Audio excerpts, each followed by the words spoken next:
What's up guys, StatsGFX, aka Look, and today we have episode 12 of our Cuber's Life, and today we have Derpy Cuber on with us.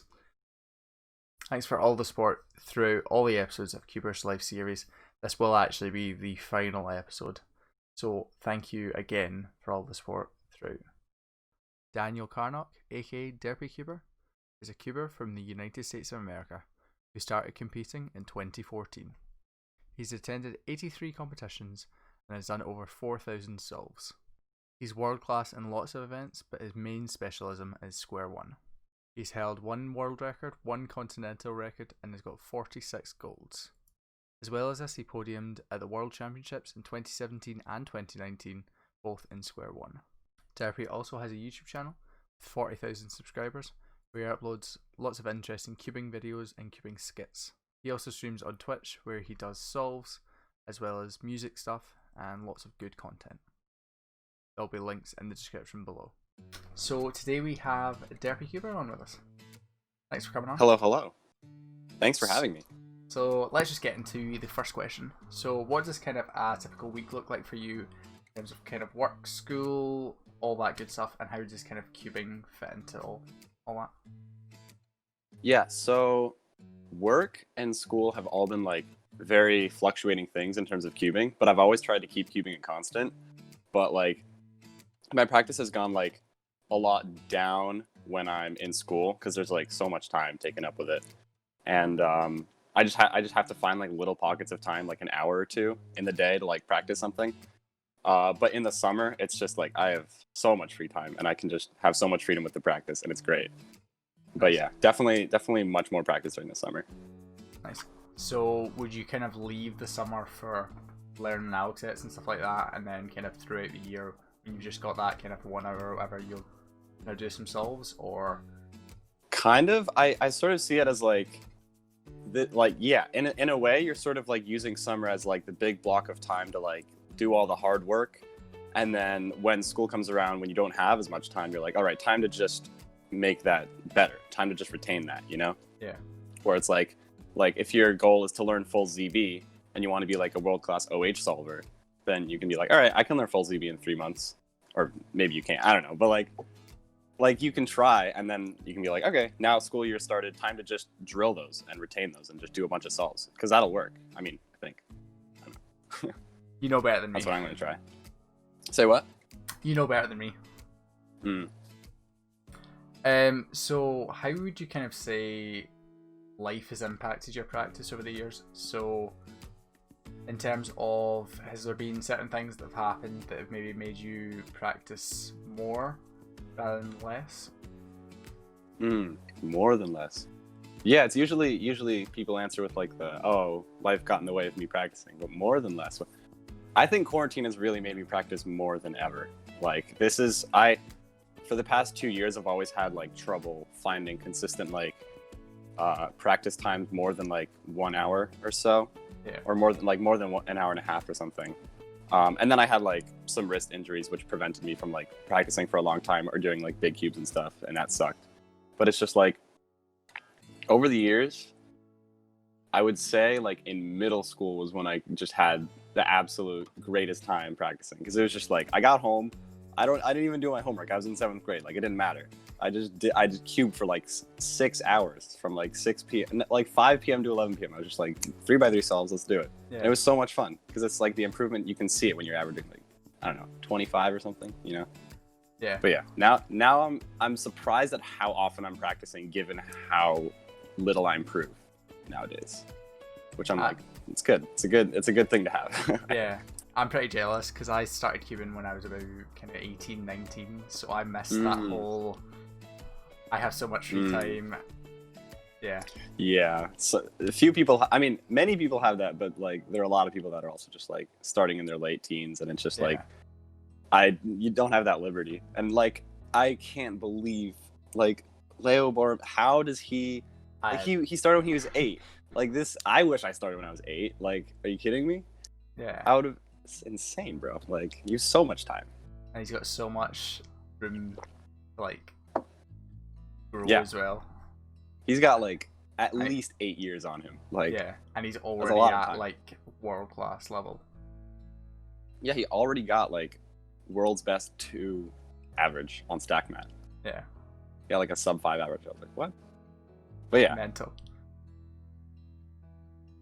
So, kind of moving forward, when stuff gets back to normal, do you see your kind of practice going back to kind of a few solves here and there? Yeah. Well, no, because I want to make the commitment to actually like retain and practice every day during college, which was difficult my first year, but I think I can do it this year. Mainly because I'm learning a large alg set and I have to like make sure I know it throughout the school year. So if I don't like review it daily, then it's gonna erase very quickly.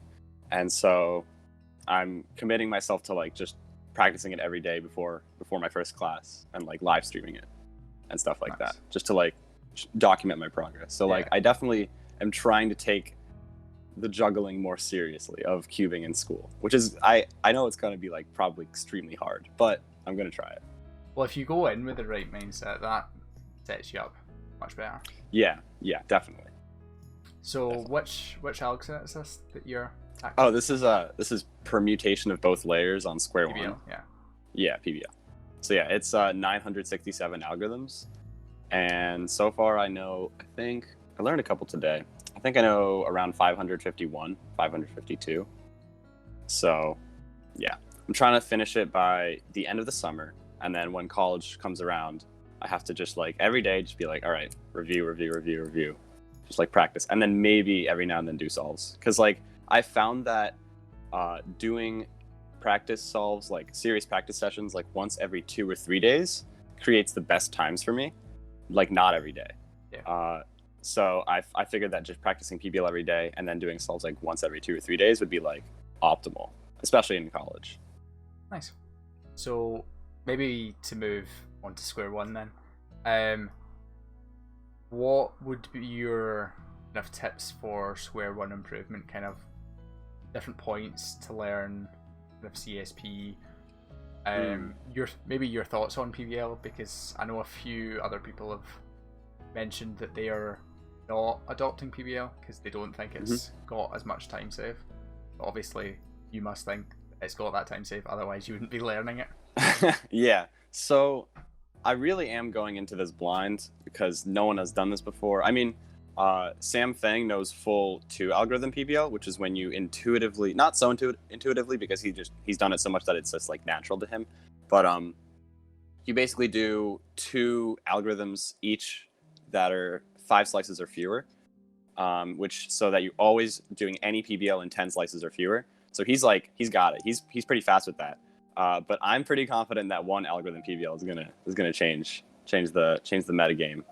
And the frustrating thing is that a lot of other people like in my speed range don't think the same way, and I sort of have to just trust myself that PBL is gonna work out. Because I've already seen some success. Like today, I think I got a full average of 5 with every solve having PBL, so that was nice. Nice. But it's like, yeah. And if you're one of the first to adopt it, then you're kind of ahead of the curve as well, which is definitely. I hope so. Yeah. Definitely gonna help out. Yeah, I hope I can just like trying to understand the magnitude of it is like hard for me even, because like. Can I really get this down and like in my brain, no, like similar to how Timo knows his ZBLLs, like he doesn't pause. I mean, he does pause a little bit, but like if I can get down to that level of recognition and execution by like next July, like is that something I can do? You know, like that's a question I'm asking, which is like maybe possible with daily practice like that, you know. But yeah, we'll make sure to check back in July and see how you're getting on. Hopefully, I'll be a little better. I mean, well, I'm an alg-oriented person. Like, I enjoy learning algs. It started with 2x2. Like, I learned CLL and then EG1, then EG2, and I was like, okay, let's try to get world class at 2x2. And then I was like, no, this is not fun. This is not cool.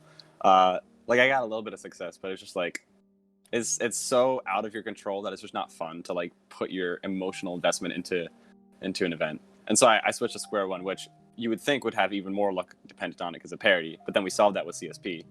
Yeah.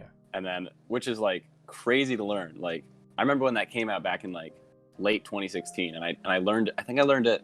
Yeah, I learned it late 2016. I was one of the first, and I just felt like I had no idea what I was doing. I was just like, everything felt wrong. I always messed up. I was always asking Tommy for advice, and he was just like, just do this, and I'm like, but that's not working. And I was just so confused, and it took so much time to get it, like even half of the time for it to work, which is like oxymoronic because you literally get it half the time if you don't do CSP. Yeah. So it's like, come on, what am I doing? So it just felt really frustrating. But like after really grinding CSP, it finally came a little more natural after like a year and a half. But yeah.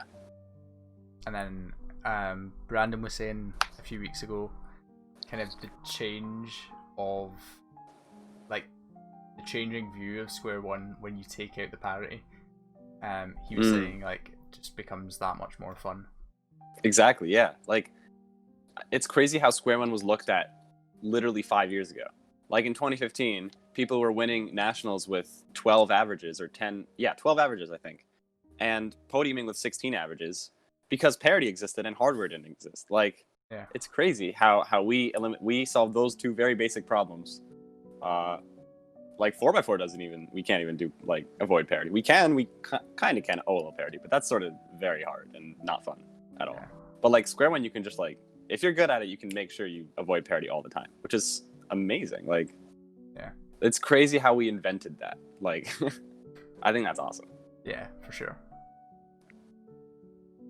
So, in kind of relation to kind of Square One improvement, what would kind of be your tips to improve at Square One? Oh yeah. I forgot to say that. No, it's fine. Yeah. So if you're definitely like trying to get more serious or like more intermediate level, Kite Scallop cube shape is sort of like your best bet in terms of getting a good grasp on how to do cube shape.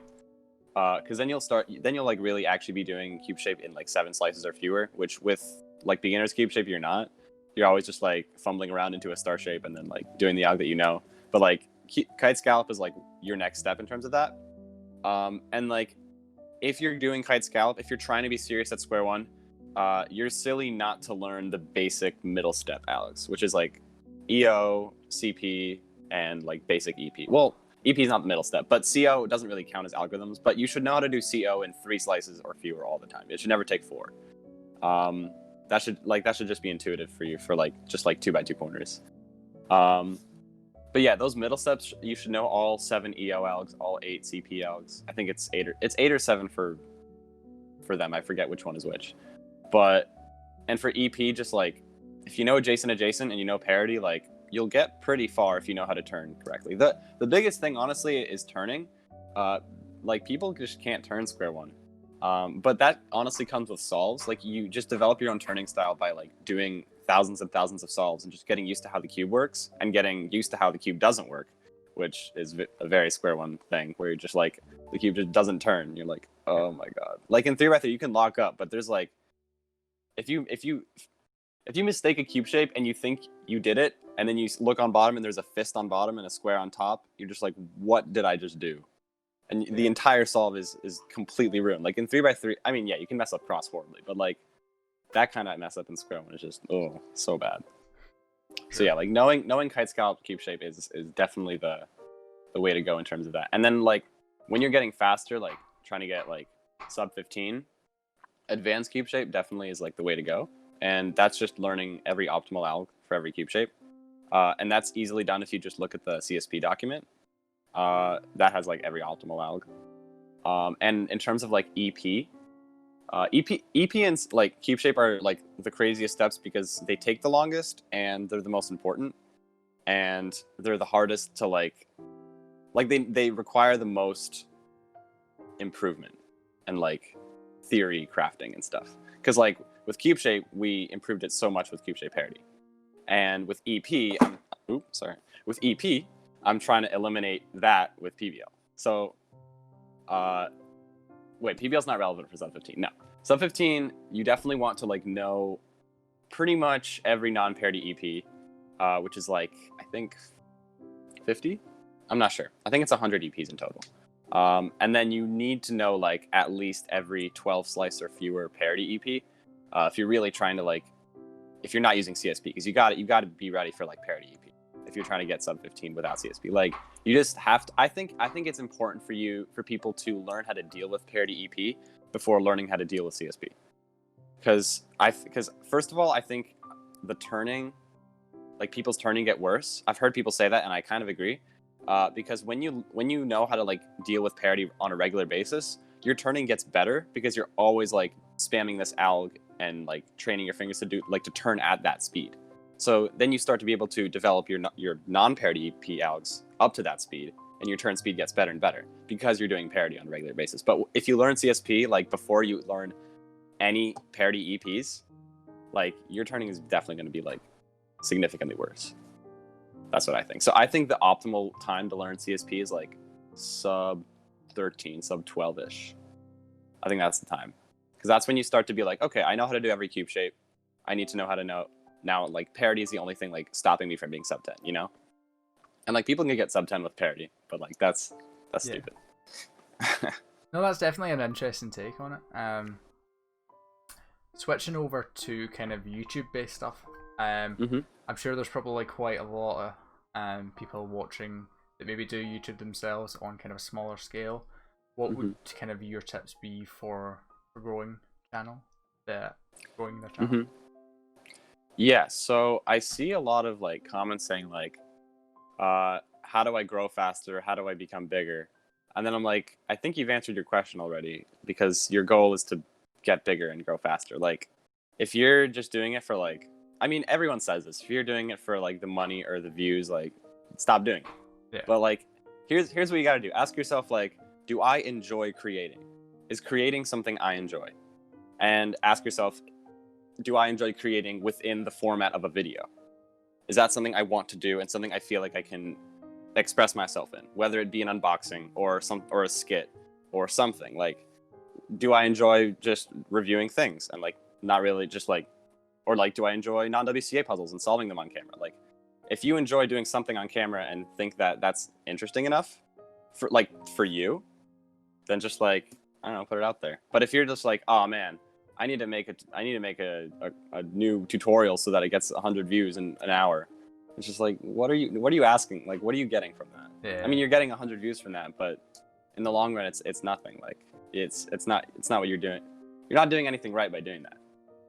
You gotta just love it. You gotta love making videos, and you gotta be patient too. If you're actually willing to get successful and you're willing to like do it in your own like way, you gotta be patient, because you can't expect to blow up in 6 months just because someone else did. Like, that's, you know, everyone who blew up is a one-time wonder. You know, like, it's all very different for them. Like, sure. I had the very lucky experience of having DG and Ava and Allison sort of pull me from the ground up when I had like around like 200, I think, subscribers. They like helped me get a couple more hundred, and I was like very thankful for that. But other than that, like, I just had to wait a lot and just be like, okay, like, it took a while for that cube collection video to get as many views as it does, and now it's my most viewed video. And I remember seeing it get to the top, and I was like, whoa, what really? That's crazy. And I was just like, wow, I didn't even know that. But yeah, being patient is the best quality to have as a YouTuber, if you actually like enjoy doing it. Yeah. Because the success comes after the enjoyment. For sure. Usually. Second, that I've been streaming on Twitch for about 3 years, and oh wow, I would say the first probably 2 years were like steady growth, but there weren't.